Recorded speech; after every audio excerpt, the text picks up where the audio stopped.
everybody. Welcome to another episode of the Ecko Chamber. I am your host, J.ecko. What's good? How you feeling? How you doing? It has been a minute because there were a lot of changes going on my end. I apologize, but we back finally. I guess we can call this season three. So welcome for those of you who are returning listeners. For those of you who are new, thanks for coming. Today we're gonna do something a little different, and it's gonna be a little different. And this is going to be a conversation that was already started that we are just finishing. I will provide context for the conversation when we get to it, but I would like to introduce y'all to the wonderful, the illustrious, my friend, my homie, Nat. How you feeling? How you doing? Hey, I'm feeling great. I'm doing fine. Thank you for having me. Mhm. So to give you guys a little bit of context, I met Matt at this point a year ago, 2 years Ah, ago. it's been 2 years. It's been well. Dang. Okay. So the reason our timeline feels a little off is because, for lack of a better term, we were both in the sunken place for a good long time. uh, Yeah. we met because we worked together, and we we've been through some things, and yeah, and we stayed cool after the fact.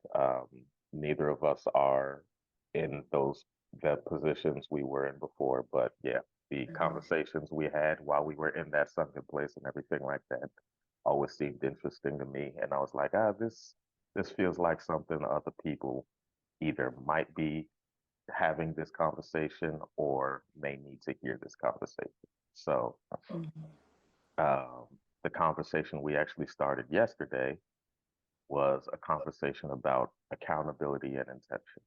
And Mhm. that is something that I believe has been coming up for myself a lot lately. And I wanted to open up that conversation for other people to be a part of, to participate in, and all of that sort of stuff. Um, and like I said, this is going to be a conversation. So if you feel like you got questions for me, by all means, go ahead and ask, and I will be honest. Um, and I will try not to get myself canceled or hurt anybody's feelings in the process. So I mean, I've been doing a lot of talking for a little bit, but go ahead, introduce yourself, and you know, we can go from there. Alrighty, good morning. I'm Nat. Uh, Name is Natalie, but everyone calls me Nat. And this is my first time doing a podcast, so I'm excited. Like Jay said, we have had a lot of interesting conversations. And he What's involved? said, yes, like just, and so the conversation used to be random, but then it's like, okay, let's just keep going with it. So, um, yeah, I think what we're going to talk about today is necessary. And I'm just happy to elaborate and kind of give context on it. So, yeah. All righty. So, alrighty. So the conversation we had yesterday started. Well, I'm a little hazy because I was drinking a Long Island and a rum and coke it, but the conversation started yesterday because we were talking about essentially the state of the world, and as often happens, the state of the world led to us talking about individuals and decision making and things along those lines. And so to start broad and then drill down, um, what are some of the things you feel like um, what are some of the ways you feel like people are not taking accountability in and how do you think that has affected the state of things right now? I know that's a very broad question, but you know. Um, I know one way we don't take accountability, I would have to say parenting. So the way people parent their children now from say 30 years ago is completely different, because now, right, at this point you have what's called gentle parenting, and I say this all the time because I grew up in a household, and I guess we're probably the last of the generation where everybody and their mama could whip you or spank you or whatever, Yeah. chastise, Mhm, basically get you together, if you do something wrong. mhm, Whereas now, or at least for me, I still feel that if my children do something wrong, yes, if they are disrespectful or whatever, my mom or a teacher or just anyone in authority should be able to, correct them. mhm, But the masses, it seems as though you can't tell kids nothing now, because you got these kids in schools that's fighting teachers, they're cursing teachers out. You have teachers that have lost control of their classroom, and when they try to meet with parents, it's like the teacher's wrong. Like, well, what did you do that caused my child to behave in this way? So that's what I noticed. And my what I'm saying is based on what I've observed with my little brother. I have a 19-year-old brother, so I've seen this firsthand. Because my parents are older now, so the way that they parent him as opposed to me is total opposite. mhm. And then also just what I've seen on social media, like just a few days ago, you know, a teacher body slammed a kid, like, like, We went from 0 like to it's, 100. Like what? yeah, like it's getting to the point where teachers are having to defend themselves. And I'm not saying that what they're doing is right, because ultimately, is it okay to meet the energy of a child when you are an adult? Like, that's the question that's being posed. But at the same time, they have to be held accountable. Like, so if a 16-year-old came up in here and decided to swing on me, I might swing back. I'm not even gonna hold you, I because mean, at the end of the day, it's not okay. no, it's not. So I could sit here and try to tell the person it's not okay, but if they have it ingrained in them that I'm gonna do what I want to do when I want to do it, then okay, actions have consequences, and you're gonna get these hands. Like, that's just what it is for me. So I think that's one of the biggest examples of lack of accountability. And then what we were talking about last night was child support, like the whole co-parenting, and how a lot of men have their feelings about child support, and how you do have some women that will put a man on child support as a means of revenge, like, oh, he's moved on, so I'm going to put him on child support, that whole thing. So it's being that's being weaponized. Like, we do see that. However, Mhm, the other side of it is, if the two individuals were doing things that they should have been doing to avoid this scenario, i.e., birth control, pull out method, however you want to do it, it, and that's just long term. Like, if you don't see yourself being with a person long term, then maybe we shouldn't be so quick to jump into the bed without some protection.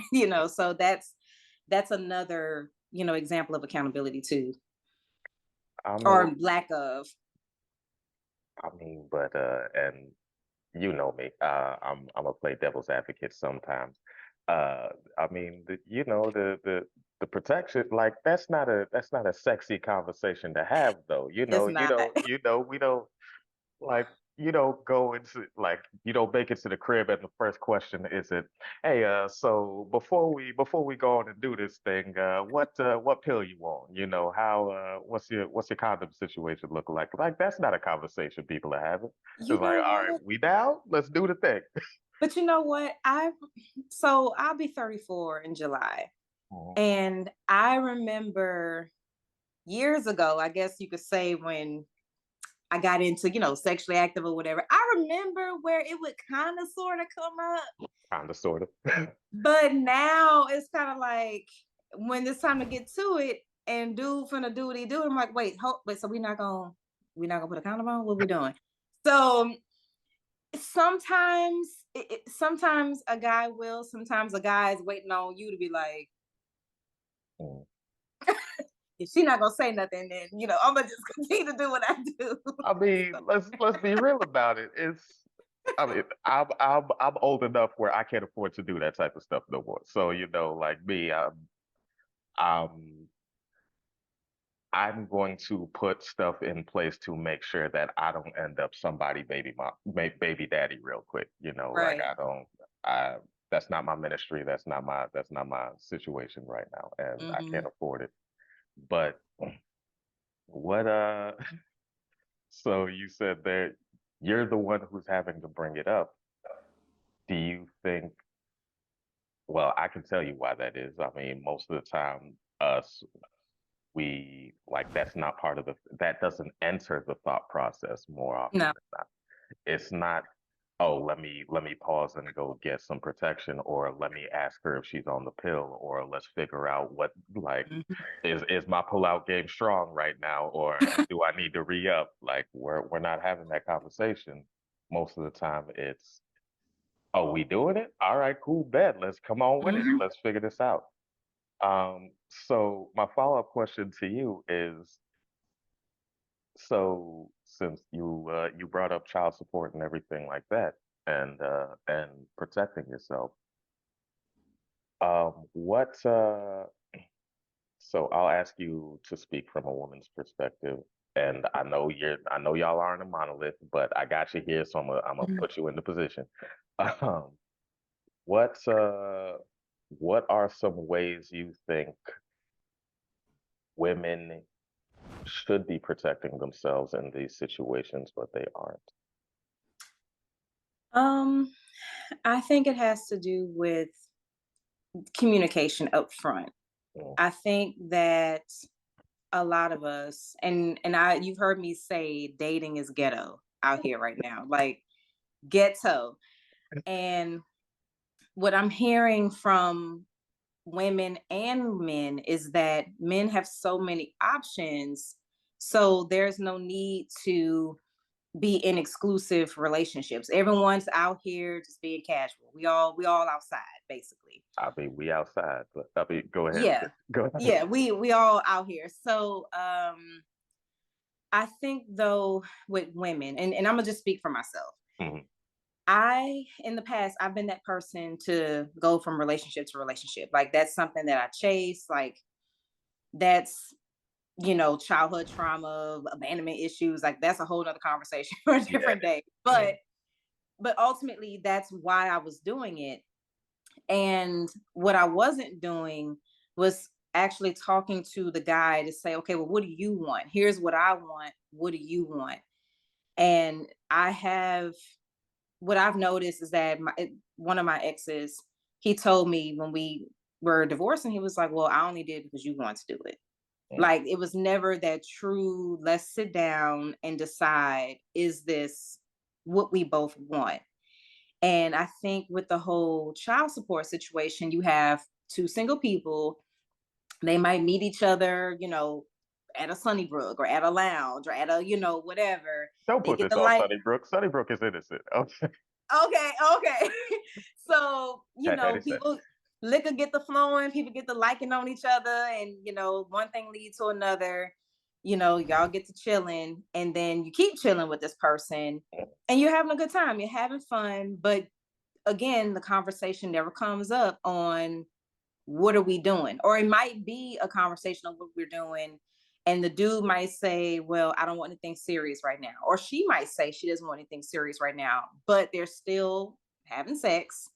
They're not using protection, or she might be on birth control for 1 minute and the next minute she might not be anymore, because I've heard of that too. Mm, And then, people get pregnant, and then of course at that point you got emotions are all over the place, you're having, now the fun has stopped, now you're back to reality, like, oh, I like, we got a baby on board, like what are we doing? So that's when the conversations will come up, and most guys, I won't say most, but some typically are not on board with this random pop-up baby. mm. Like Some dudes want to keep doing their thing because typically that means, okay, I have to be responsible for this little life. Now my money that I was using for XYZ, I gotta make sure Shorty over here got money for diapers and formula, So it's just, I think these situations are happening too often because people are just not communicating, and this is not a dig on casual dating. It's just that even with that word, me myself, I'm having to define, okay, what does that mean? Because casual doesn't have to mean that, oh, I'm gonna just be out here in the streets. It could just be, well, I'm choosing to deal with one person or maybe two people, but there's boundaries in place. Like there's things that we're gonna do to make sure that we don't have any slip ups. And I'm not sure if enough of us are talking to say, okay, well, yeah, we're gonna have all the sex we want to have, but we're not gonna bring no baby into the mix, Mm.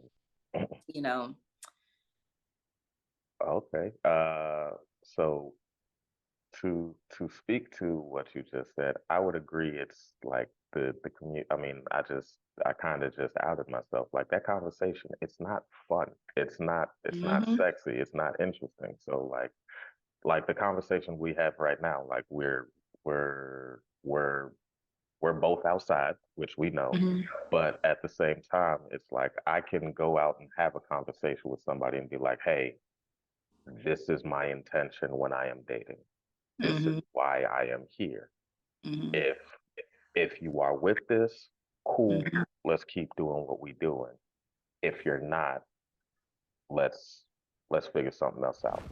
Hmm. But on the other side of that, like you said, there's a lot of loneliness out here in these streets. Like Hmm. people are very lonely. I think I can't remember where I heard it, but I think like the percentage of people who like they they don't have a relationship or have not been active with anybody in more than a year is like ridiculous. So what do you say to those people? What do you say to the person who is like, this is my first interaction with anybody who looks at me as more than a coworker or a friend in however long it's been. So what do you say to those folks? I would say, I think to combat the loneliness, you have to be comfortable with being alone. Like, so for me, after my second marriage. After my second marriage, that's when I had to sit with myself. Like I started going to therapy, and some things are uncovered to try to get to the root of why I was chasing this relationship dynamic so bad. And it's because I've never sat with the loneliness. I've never just said, you know what, let me just get comfortable with being by myself first. And I think that is something that we all should do. I think our generation and the generation that's now behind us, we are unconventional. Like, to be in our mid 30s and not married and not have the family in the house and the cute little dog, that's unconventional outside of what our parents and grandparents have done. And I think we all collectively want to explore life and have experiences because people jump into a marriage so young and they don't get to live, and then now they'll divorce or they'll go through the midlife crisis, and it's a whole thing. So good on us for recognizing that, hey, I don't want to just live a certain way because my parents did it. Like, good on us for that. However, no, there's no book on, like, okay, well, if you're not going to do it this way, here's how to live, here's the alternative. So I think it starts with self-love. It starts with sitting with your loneliness and being happy being by yourself. Like, I can go and have a drink at a bar by myself. I can go to the movies by myself. I can go for a walk by myself and be okay because I'm spending time with myself. mm, If you need someone to validate you or to validate your existence, then that's not good. That's where you have the depression and you have all the things that kick in, because it's like, damn, I'm by myself. And the other thing too is, if you're someone that's on social media, I would limit the amount of time you spend on social media, because I know a lot of people that I've gone to school with. I have cousins, they're all married, they're doing their thing, they got their family. And sometimes I've been hit with, dang, like they got all this going on, but what that about me? FOMO will hit you. Yeah. Like when is my king gonna come? And like, so I think that you kind of have to say, okay, that's their journey, and you can't always assume that what you see on social media is real. Just, unless you know the people personally. Mm. A lot of times people do stuff on social media, they do the most. So you don't know what they truly have going on. But I would say limit, that interaction, and just be comfortable with yourself and be able to go from there, because once you can do that, that'll help you in the dating world, where you can say, okay, you know what, I would love to be in a relationship, but at the end of the day, if you here, good, and if you're not here, that's good too. So And yeah. yeah, so and I think that's the point I wanted to get to was intention and purpose. Like you know what you're there for, right? Hmm. It's not, oh, I'm looking for something and I don't know what that thing is. It's like, oh, it's nice that you're here, but this isn't the only thing you are not the only thing I have.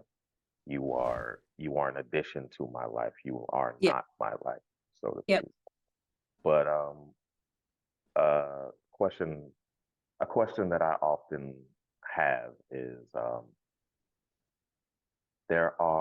well, I can speak to myself and the place I was previously. There are a lot of men, well, I won't even say where I was previously, but where I am now. There are a lot of men out here, myself specifically, who it's like it's cool if you're okay being by yourself, Hmm. but there are a lot of times where as men we feel like y'all don't want us. And I know it goes both ways. There are what's it called? There are definitely women who get the same vibe from men, but I Hmm. feel like there's a lot of times where we're it's we're on two opposite sides of the spectrum where it's like either, oh, I want you to be my everything, or I'm cool without you, and we never actually meet in the middle and say, hey, this is where I'm at with it. What is Hmm. what's it called?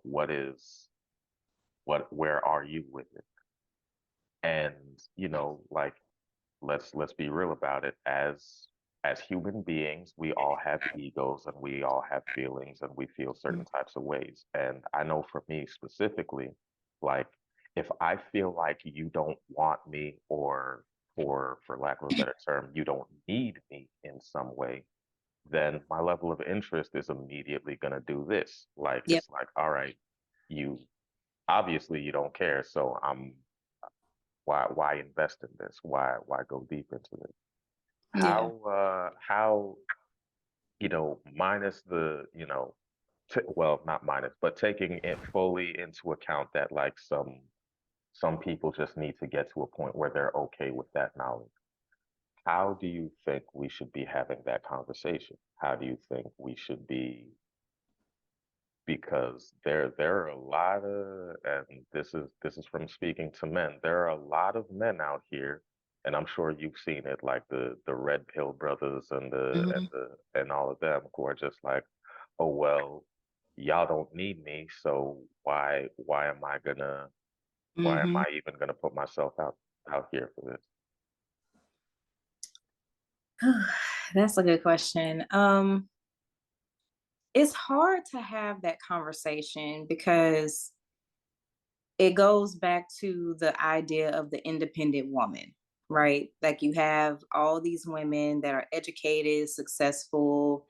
So we're already we already have a notch against us because across the board, when I talk to men, they're like, well, I know you don't need me. So I feel like that's been my uphill battle for years. Like I've had a guy tell me, and this, like, so you meet a person, you're talking, and it's like, okay, well, what do you do for a living? And they're like, okay, are you in school? You know this, and you're asking the questions. And the guy's asking me these questions, and I'm like, oh, I have my certifications, I have degrees and all this stuff. And he's like, well, I don't know if I'm qualified to date you. And I'm like, I was like, what? Like, so it's just, I can tell from that point forward, it, like you said, that level of interest has changed because he has it in his mind, like, well, shit, she got her own house, she has this, she has that. Like, what am I here for? And it's like, well, I have to survive. Like, until my king come, I gotta have a roof over my head. I have kids, I gotta take care of my kids. Like, why am I being dinged for doing what I should be doing? You've gotten to that place of I'm comfortable with myself. And now, yes, you are that, but as men, we have our things where it's like, all right, well, you don't need me, so what am I here for, right? Why am I getting dinged for taking care of myself or being an adult? you know. Right. Yes. Yeah. So that's, so what I was saying is that it's a hard conversation. Like the more, and it doesn't matter if I'm meeting, well, I'll take that back.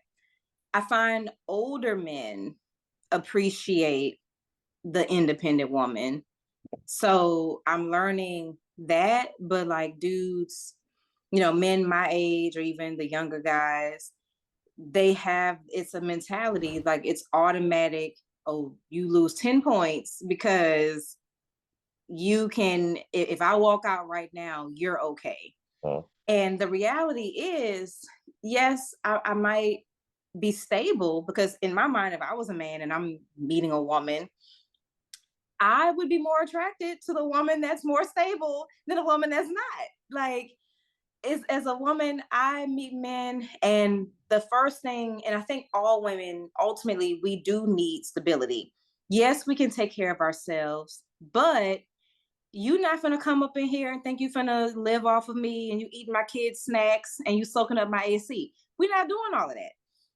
So I need to know that you can come to the table with your own. Like, I know, we live in the DMV and it is hard out here. So I'm not necessarily expecting you to have a house or whatever, but I do expect you to have your own place. I do expect you to have some sort of idea of money management and have a plan for yourself. And if you are looking to be in a relationship, what would that look like? Because okay, you're the head of the household, you're the king of the castle, but do you know what that means to fulfill that? And in my last marriage, my ex-husband he was all about being head of household, but he didn't know how to go about it in terms of stability. Like he changed jobs a lot. He was doing a lot that I used to say was selfish because you can't come home and say, "Hey, I quit my job. I'm starting this other job in 2 weeks. It's paying me $1 more." And it's like, okay, but the bills don't stop. Like anything can happen in the 2 weeks. And then what are we gonna do? And then when you're in a relationship, those kind of decisions are made. Like usually that a conversation happens before you say, "Hey, I'm going to do something that's going to impact the household." So I think that men have this mentality of, because a woman is independent, she's not submissive. She's not going to listen. She's not going to let me lead. And for me, speaking for myself, and I don't know, some women might agree with this, might not. I can take care of myself, but if the light bulb go out, I might know how to change it, but I want him to do it. You know what I'm saying? Like grass need to be cut. I can cut grass. I can even call somebody to come cut the grass, Hmm. but I want him to do it. Or better yet, I want him to make the phone call for the grass man. Okay. You know what I'm saying? Yeah. So just because we are independent doesn't mean that we don't need men. We do need men. Mm. We absolutely do. Like even when it comes down to sex. Yes, there are all the gadgets, there's all the technology that we have access to, but we still need a man. We still desire to have a man, by our side. And we still can submit as an independent woman. Like I can cook your meal. I can meet you at the door with your slippers and give you the back rubs and all of that. But you also men have to let women be in that role. We want to, but if we already have a We have notch to earn against it. us, yeah, it's like, but so I think it's just, we, I think men are automatically deterred from even having the conversation because it's like, okay, well, she checks all these boxes. There's nowhere I fit in. And I try to tell men, like, yes, there are, you do absolutely fit in, you do, but if in the back of your mind is that I can do bad all by myself, then you're never going to be fully present the way you need to be as the man in the relationship, if you're ready to hold it against me that I don't need you. Mm. So I try to reiterate this all the time when I'm trying to date somebody. It's like, I will let you take the lead, but if I do see that you struggle with leading, I think it's not, and it's not an attack on ego, but I am gonna suggest, I'm gonna recommend, and see how you do, Mm. But if I feel like, well, I'm not gonna blindly follow. Let's Mm. just say that. Okay, cool. I'm not gonna blindly follow. If I see you finna lead us off a cliff, then don't get mad at me when I do a 1-2 to get us out the way. I mean, Just but saying. I'm saying though, you should be ride or die. That's what all the hip hop songs that told me. That's what all the movies that told me. It's like Mm. we we we ride until the wheels fall off, and if they fall off, we will hitchhike with somebody else. That's what Oh we my do. God. So I think that's where my level of submission, where it might stop, because I'm like, I can do it, but I think in those moments though, a woman has to not dig at her man, because people make mistakes. So your guy makes a bad decision. Okay, you might be upset, you might be frustrated, but it's like, okay, you know what? It happened. Let's figure it out. So that's what I've learned with my last serious relationship, because I do believe that there have been times where I just took the reins. And even though I didn't directly come at him, I think my actions, like, he basically got like, oh, okay, she's just gonna take over. And so, he started doing his thing. And I would always ask him, like, okay, well, why are you messing with these bottom of the barrel type of women? But certain women that might not be up to par tend to be a lot more submissive and will just do whatever the man says. And some men will tend to flock to that over a woman that has all these other things going on. So I've kind of noticed in my own life where some men date the trophies. They date, a woman that may not be of their caliber,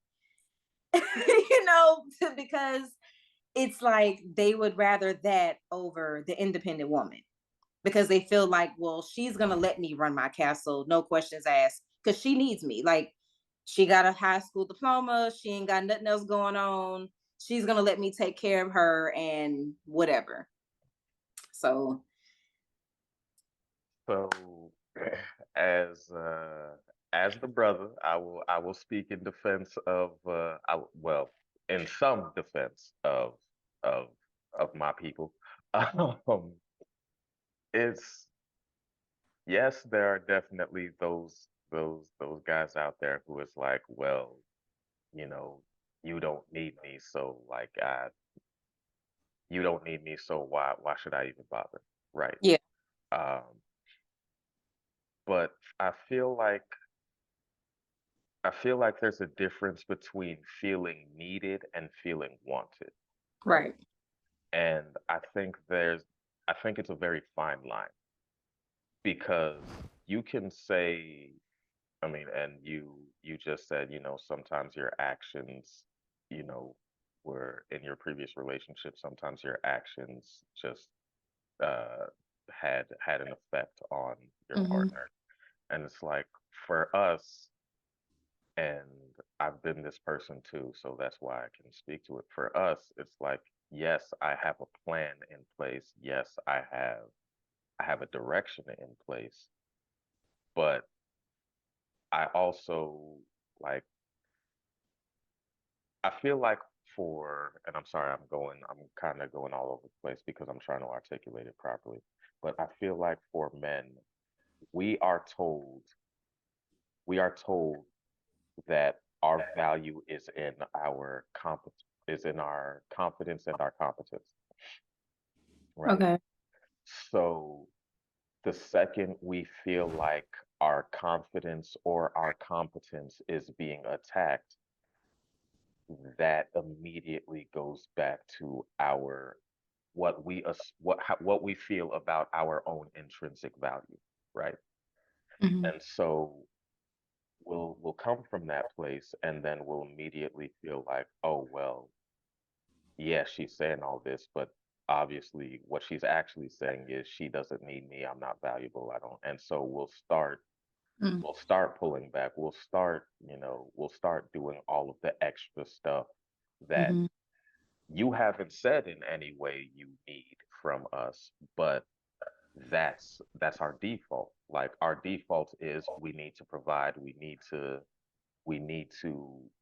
be the king of the castle. We need to Mhm. like this is all of the stuff we're told. This is all the stuff we're raised to be. But being raised for that, like you said, there's no handbook for what life looks like now. Mhm. There's no precedence for what life looks like now. So we're Mhm. all basically making it up as we go along. Yep. And so all of us are basically faking it till we make it. Yep. And now don't get me wrong, like you said, as a man, I understand that there are certain things that I need to do as an adult to survive. Mhm. I need to know what a credit card is. I need to know I it's not absolutely necessary, but it is better for me to be in my own space than to be with somebody else. It Mhm. is, what's it called? It's better for me to have my own vehicle, especially in the DMV. It's better for me to like all of these things, all of these boxes I know I need to check. So if I know I'm supposed to come to the table with these things, Mhm. so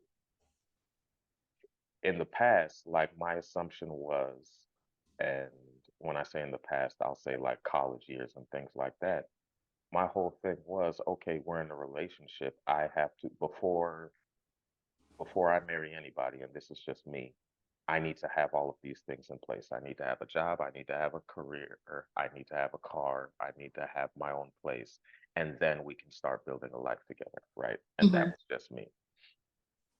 But I'm realizing the older I get, oh, a lot of people, that's not where they're coming from with it. They're literally coming from, well, no, they come from there, but they stay there, Yeah. right?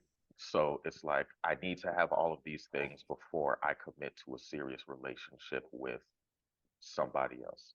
And if she has these things in place, but I don't have these things in place, then, well, there's there's going to be it's like, am I really the king of my castle at that point? Right. Mhm. You Okay. you can say all day that you're willing to submit, but let's be real about it. Let's Okay. be real about it. Okay. If I showed up and I was like, "Hey, man, what's good with you?" and you were like, "Okay, so what's your education like?" "Oh, I got my high school diploma." It's like, "Okay, cool. That's good. What's your job situation like?" "Oh, I'm a manager at the Walmart." "Okay, cool. Bet that's good. That's cool.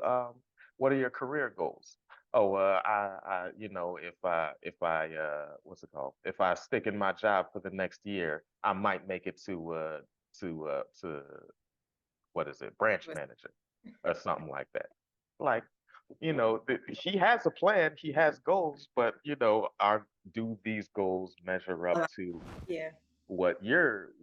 because I know I'm not going to put your business out here in these streets, but I know where you are coming from in terms of your level of achievement, right? Right. Hmm. So if I come in and if I'm being honest with myself and I see like, oh, she got this, she got that, she's got a house, she's got a car, she's got a career, she's making more than me, she's on a higher trajectory than me. At that point, like as a man, it's like I can either I can either have an honest conversation with myself and be like, why am I not on the same level she is at? Which Hmm. cool. But I can also have an honest conversation with myself and be like, you know what? It was never my intention to aim that high, so I'm good, right? Yeah. So, like so, but then my question becomes, is that a negative? If a guy is like, because essentially it sounds to me like the men that you're technically not interested in are pre-selecting themselves out of the process to begin with. Yes. Very much so. I think I don't know, and that's why I'm starting to lean towards like, okay, because there are guys my age that are just as successful or more successful than me, or like older guys that's they are well established and all that. So now I'm trying to decide like, okay, what does dating look like for me? Because I'm tired of like I'm tired of how it's going.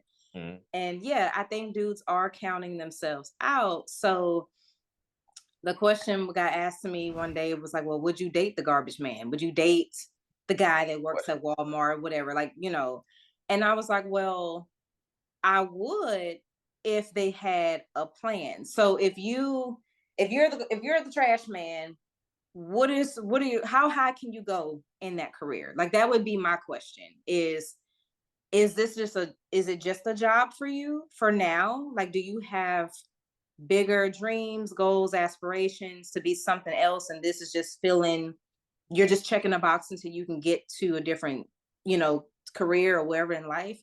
I would pose that question.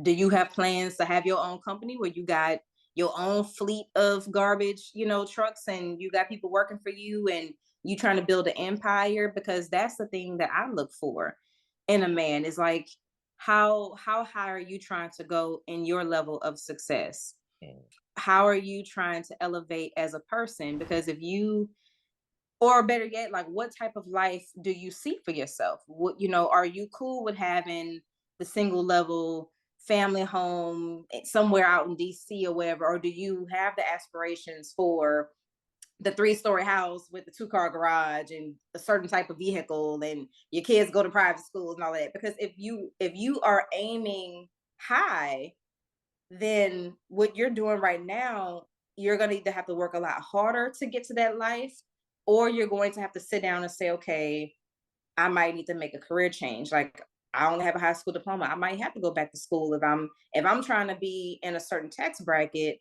you know, it'll be a lot easier if I had more in my tool belt to get there as opposed to what I'm doing now. So I look for men that think the way I think. Like I'm always thinking about how I can elevate, how can I grow? Like there's a lot that I want to do, and I have to think about, okay, well, what's the least path of resistance? Some people, and this is not a me like towards men. I think as a person, we should all be having these conversations with ourselves. We should all have an idea of long term, 5-year plan, 10-year plan.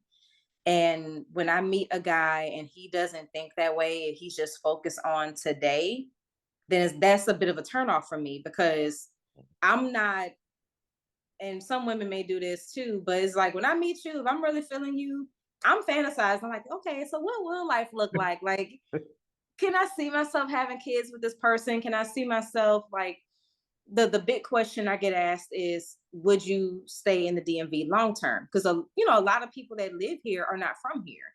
Mm. A lot of people come here for opportunities, and then they get said opportunity, and then they might branch out. So you got people that's moving out of the country, you got people that's moving west, you got people moving, further, north or south or whatever. So I get asked like, well, where would be your ideal place to live?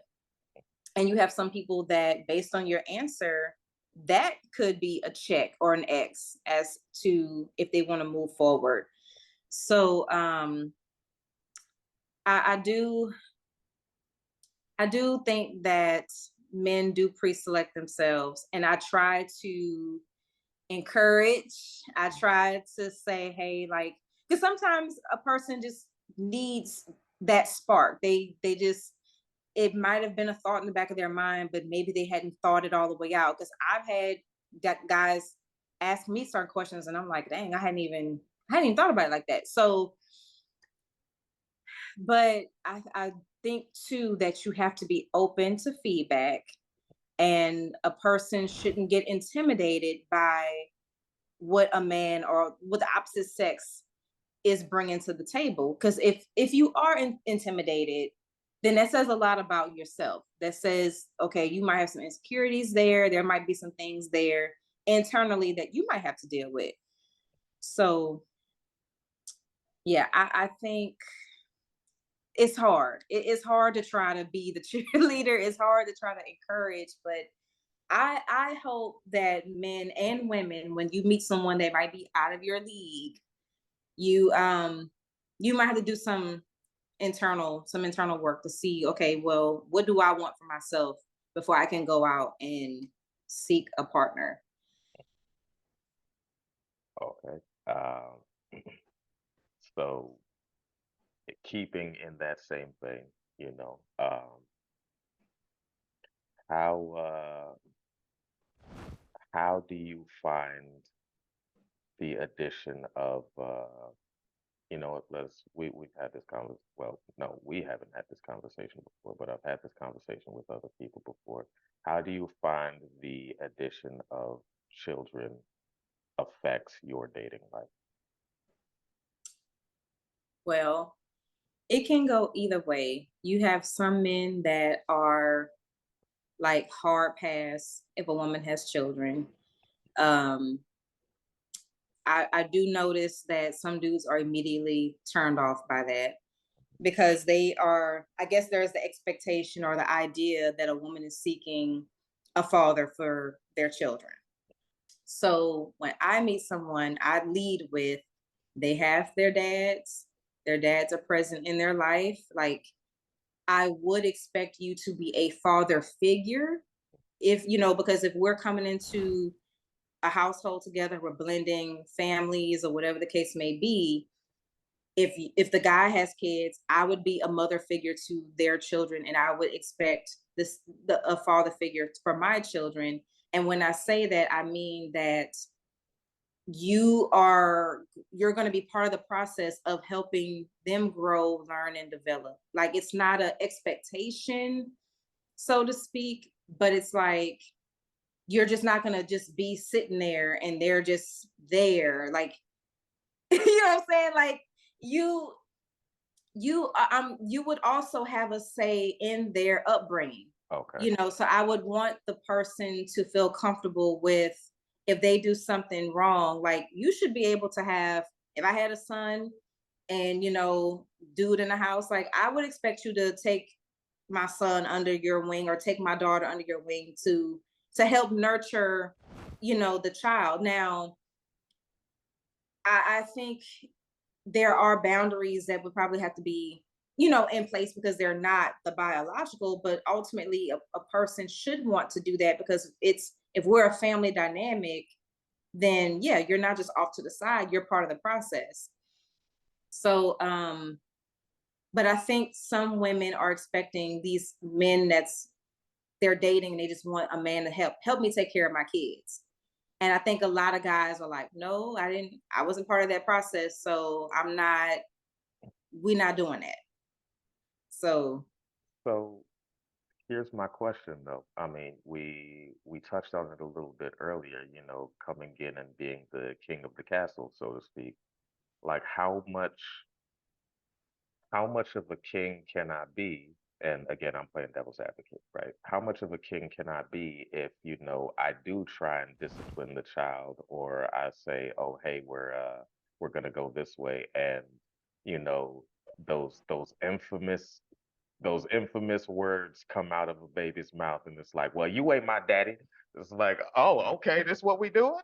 This what Mhm. we okay?" Like how do you, as the actual parents, or the biological parent, let me say, how then do you make the other person comfortable in the knowledge that, hey, you don't have to worry about this.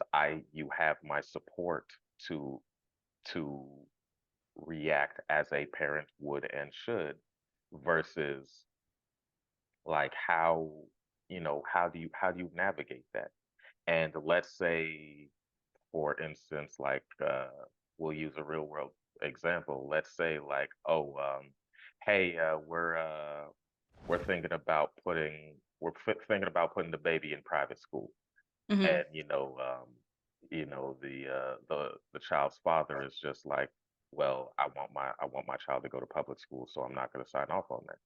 Mhm. Like, how are you navigating that, and how do you allow him to still be the head of the household while he is technically beholden to another individual, if he's doing things the right way, in my well, what I would say is the right way, which is including their father in the process, including the other parent in the process, and everything like that.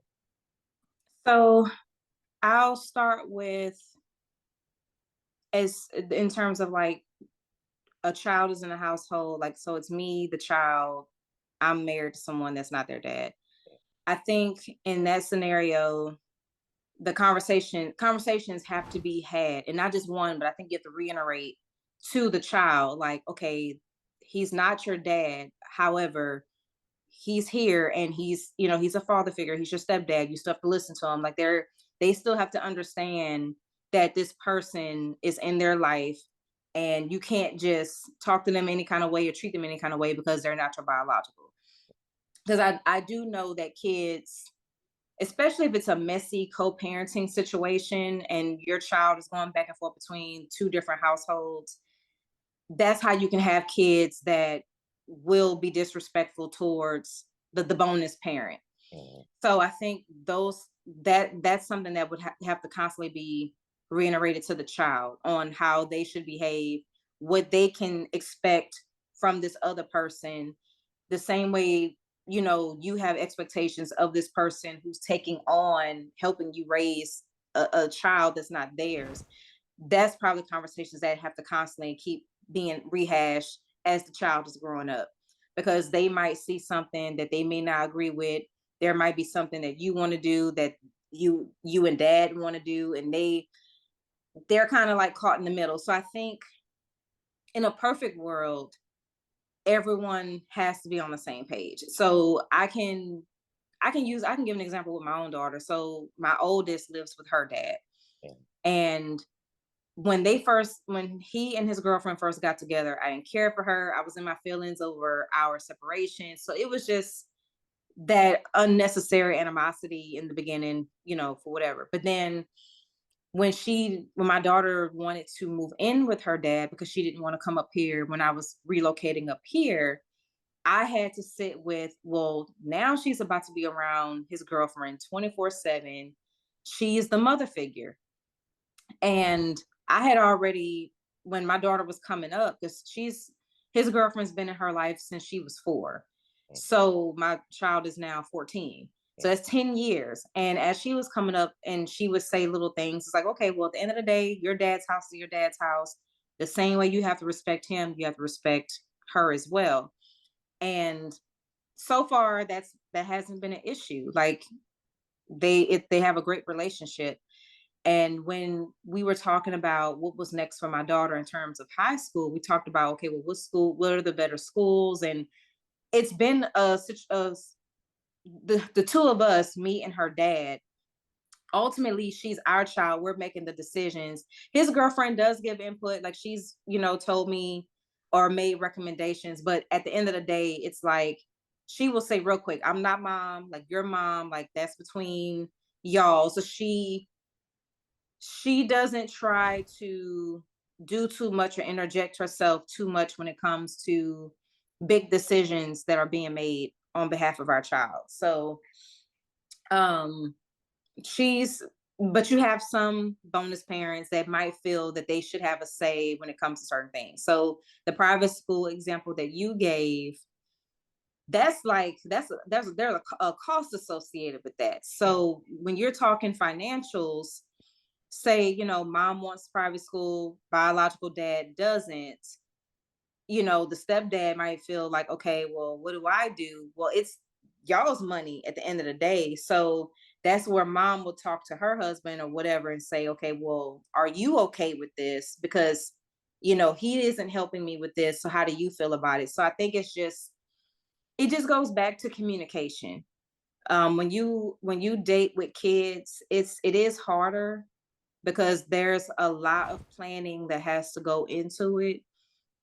I will say that I was raised by my dad and my stepmom, and I think they just kind of just went about things. I don't know, there was a whole lot of conversations going on around the kids, but I try to be more intentional about my children and dating and what it will look like overall. So I think if I was to get serious with somebody, I think I would want to continue having conversations like, well, how do you feel about this? And then it just you have to have something established because things change, and sometimes people might be on board with one thing and then they may not be on board later down the road depending on what's going on. So I think keeping a line of communication open is important. How early do you think that communication should start? I would say we should start in the beginning in terms of like when you first meet somebody and you find out someone has kids. I think I think it's okay to get an understanding of what that person is seeking, the one that has children. Like, what will life look like? And even for the person coming in, what will life look like? Because I'm coming into a little family already. So how do I fit into that? So I think it's okay to have those hypothetical, scenarios come up. So that way you can decide like, okay, am I able to take this on as a single person, no children, going into a blended family scenario? And then for the other person, you know, how do you want this person to look in terms of what you already have established? Or how do you bring them in and make them feel that, yes, he is the king of the castle and we have a child here that's not my biological. The woman, I think, should give the man the room to be able to guide and parents, because ultimately they would be a parent.